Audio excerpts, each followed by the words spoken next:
He asked for a divorce because she was just a housewife. 2 days later, he realized what he'd done. But by then, it was too late.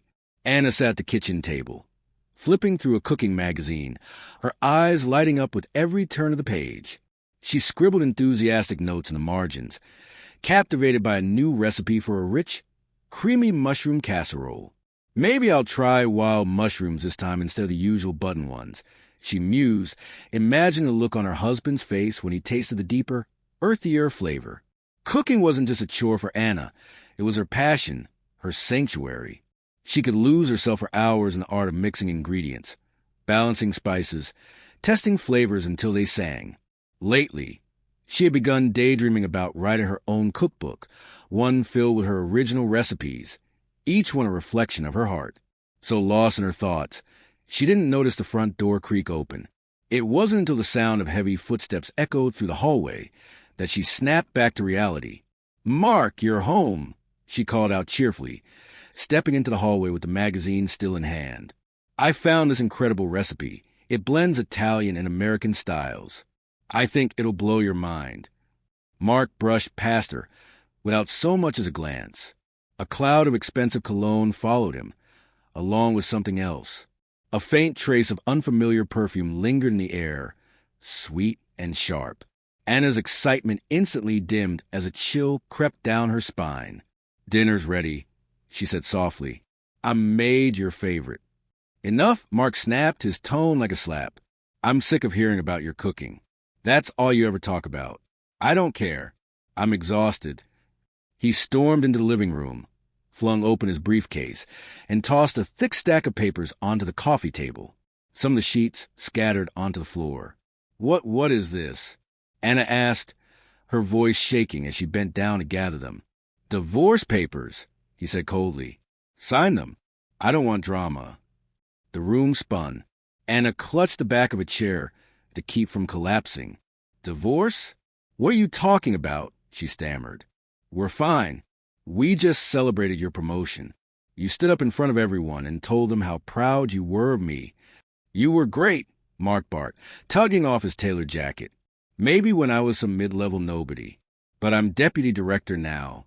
I've got new ambitions, new connections, a new life.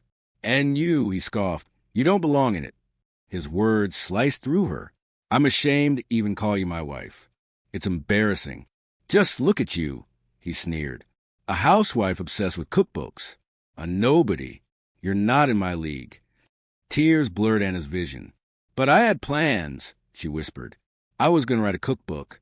Maybe even start a small cooking channel." "That's your big dream?" Mark laughed bitterly. "That's pathetic. I need a woman who matches me. Someone educated, elegant. Someone who speaks multiple languages, not a glorified chef chasing childish fantasies." Anna's heart sank. "So there is someone else." Mark didn't hesitate. "Yes, and she's everything you're not. She makes me feel proud. She makes me feel like a man. You make me feel stuck. I'm done pretending." Anna's knuckles turned white as she gripped the papers. "I stood by you for 2 years," she said, voice trembling. "When you were struggling, when you couldn't even afford decent clothes. I cooked, cleaned, ironed your shirts." "Exactly," he interrupted. "You stayed a maid while I moved up. I don't need a maid anymore. I need a partner who belongs in my world." He walked toward the door, already dialing his phone. "Hey, babe, I'm on my way. Meet me at our spot." The door slammed behind him, leaving only silence. The ticking clock was the only sound left. Anna sank into a chair, clutching the divorce papers, staring into the void. In the oven, a pie began to burn, but she didn't move. The life she had poured herself into for years had shattered in moments. When did everything fall apart? Her mind spun. How did I not see it coming? Only the scent of another woman's perfume lingered, thick and bitter in the air. The next morning, a loud knock pulled her from her restless thoughts. Anna, sleepless and numb, shuffled to the door. 2 men in movers' uniforms stood there. "Morning, ma'am. We're here to collect Mr. Mark's belongings," one said politely. Anna nodded silently and led them to the bedroom. Inside the closet, his suits hung in careful order.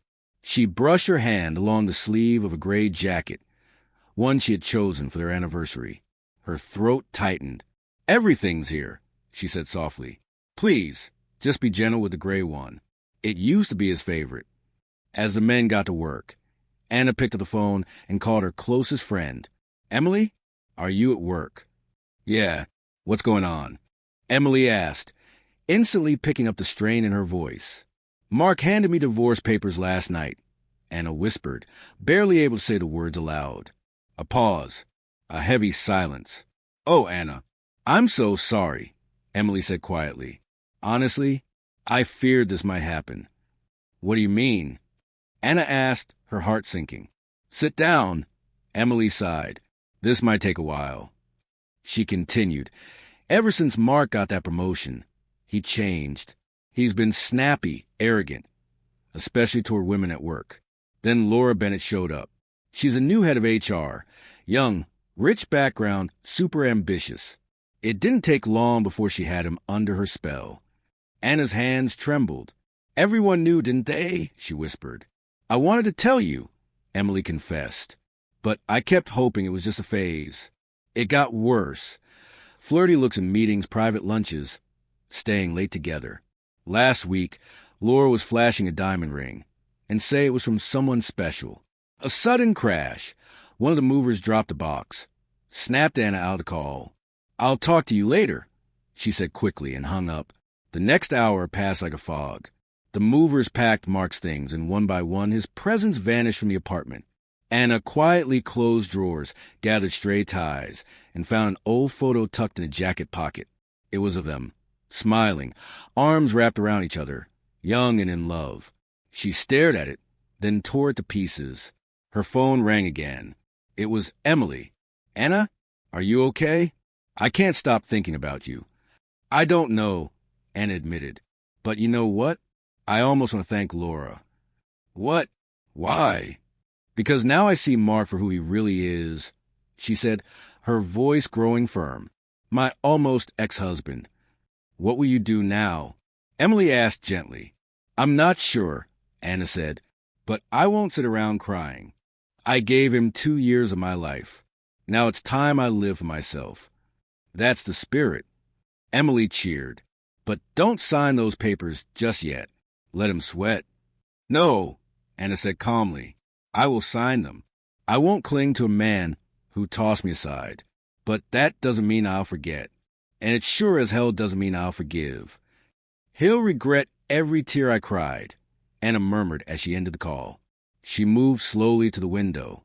Outside, a moving truck rolled away, loaded with Mark's belongings. She watched it disappear down the street, as if her past life was being hauled away with it.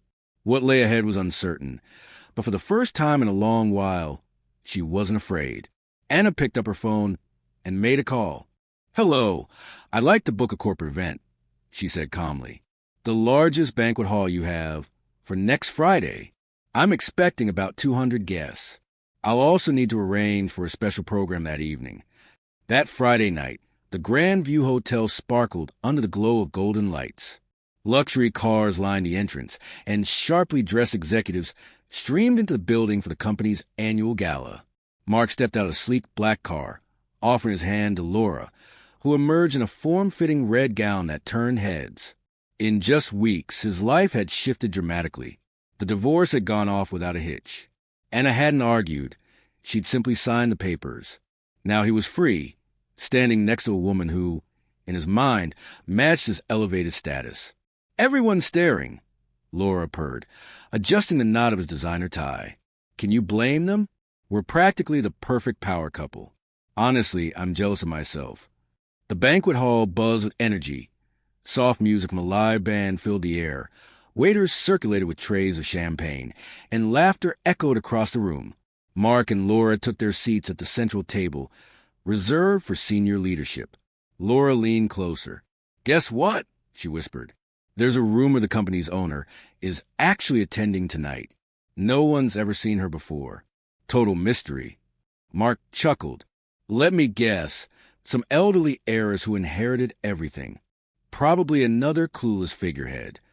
At that moment, the CEO stepped onto the stage, microphone in hand.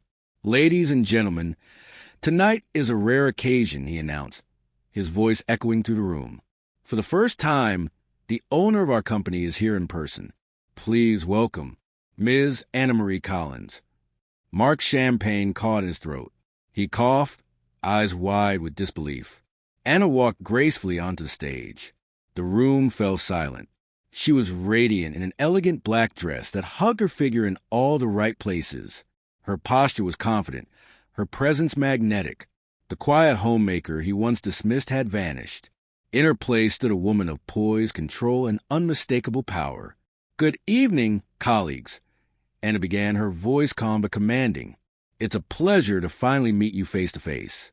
For years, I've watched the company grow from behind the scenes. But that ends now." She paused, letting her words settle over the room. "Starting tomorrow, I'll be stepping into a more active leadership role. I have a vision for our future, one of bold innovation and rapid expansion.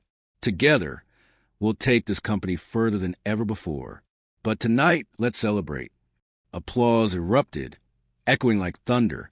A crowd formed around Anna as staff members rushed to meet her, toast her, and thank her. She smiled graciously, giving each person her full attention.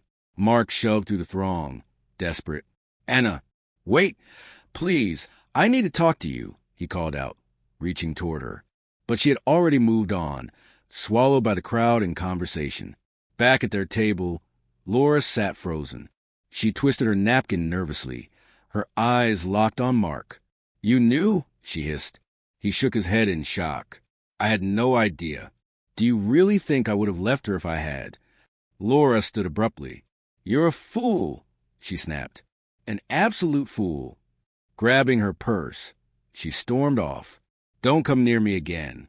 You're useless now."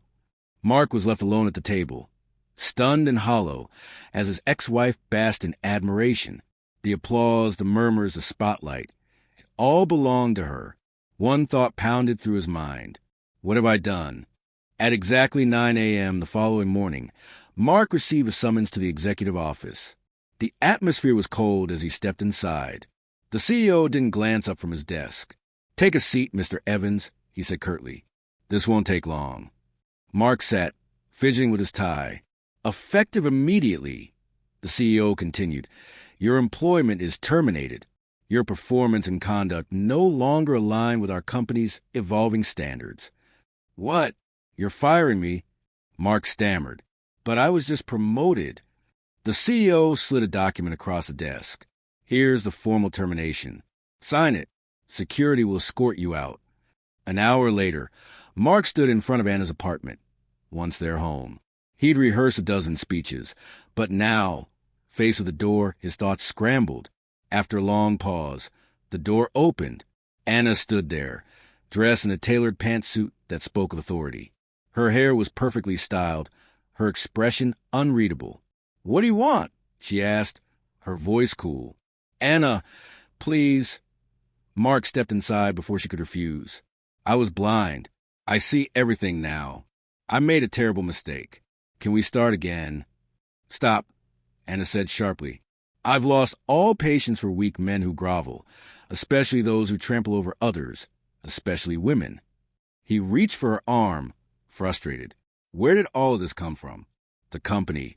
The money. Why didn't you ever tell me?" Anna pulled her arm free, her smile bitter. "You never asked. You only ever saw what you wanted to see. A housewife." She folded her arms and continued. "But if you're curious, here's the truth. My grandfather founded that company. My father ran it until his health declined 3 years ago. Since then, I've managed everything behind the scenes. Quietly, I want to be valued for who I was, not for wealth or status." "Why keep it from me?" Mark pleaded. "So you could flaunt it? Boast that your wife was rich?" "I wanted love, not a man addicted to power. But you failed that test, Mark. The moment you got a taste of authority, you tossed me aside." "I love you," he blurted. "I always have. People make mistakes." "No," Anna cut in. "That wasn't a mistake. That was the real you, drunk on status and greed." At that moment, a tall man in a crisp navy suit stepped out from the living room. His expression was calm, but his gaze was protective. "Everything okay?" he asked Anna, keeping his eyes on Mark. I heard raised voices. "It's all right, James," she said softly. "My ex-husband was just leaving." James looked at Mark, unimpressed. "I suggest you go now. I don't like using force, but I won't hesitate if I must."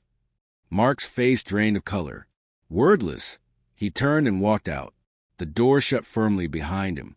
Anna let out a breath. She hadn't realized she'd been holding. "Thank you, James," she said, grateful. "Who said I'm just here to help?" he replied, his voice low. "I'm serious about winning your heart, Anna Marie."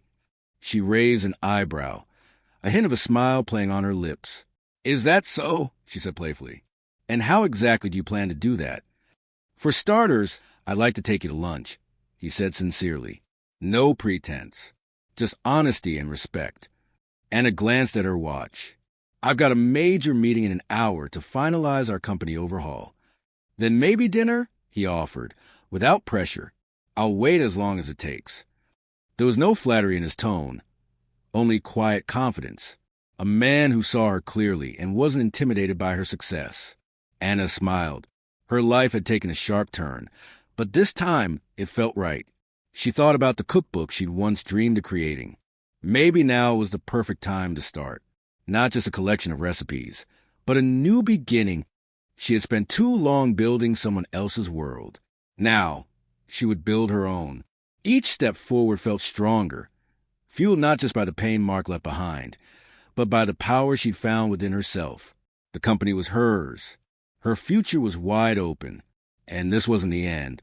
It was the beginning of a better story, one she would write on her own terms.